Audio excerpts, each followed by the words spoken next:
Bonjour à tous. Alors aujourd'hui on va parler du montage de cadre.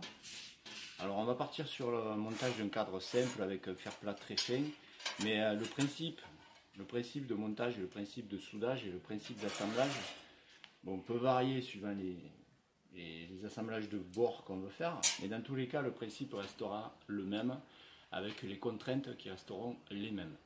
Alors avant de parler de montage de cadre, il faut comprendre quelle forme géométrique on a en face de nous. Que ce soit un carré,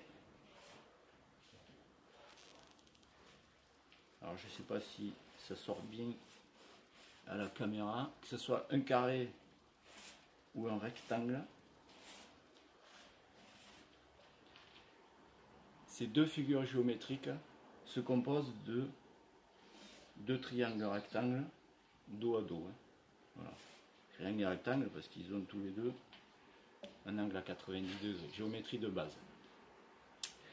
Donc forcément, si on a deux triangles rectangles, le triangle 1 et le triangle 2, si je coupe mon cadre dans l'autre sens, j'ai le triangle 4 et le triangle 5. Le triangle 3, pardon, et le triangle 4.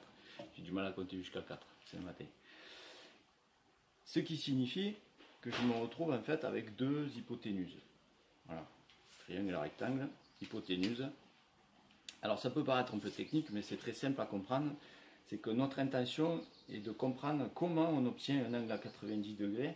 Finalement, un angle à 90 degrés s'obtient parce que on a un ami qui travaille pour nous, qui a constaté ça, qui s'appelle Monsieur Pythagore.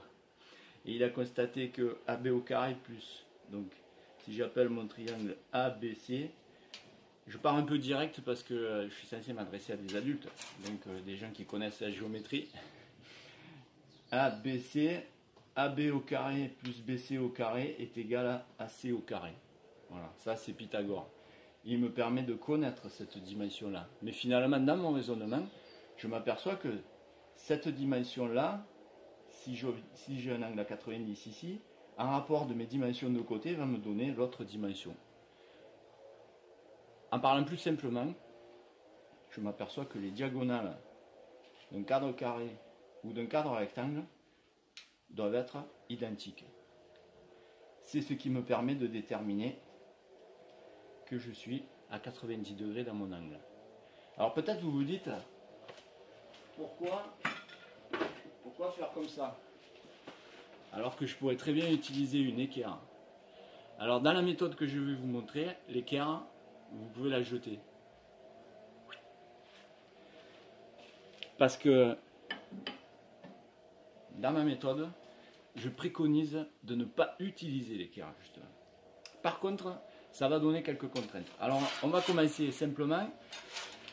On va juste retenir sur cette première vidéo, on retiendra que pour avoir un cadre qui soit carré ou rectangle, pour avoir un cadre qui soit d'équerre, il va falloir premièrement que j'ai débité mes longueurs aux dimensions exactes que je veux. C'est-à-dire, s'il est rectangle, ça veut dire que ce côté-là, il est égal à celui-là.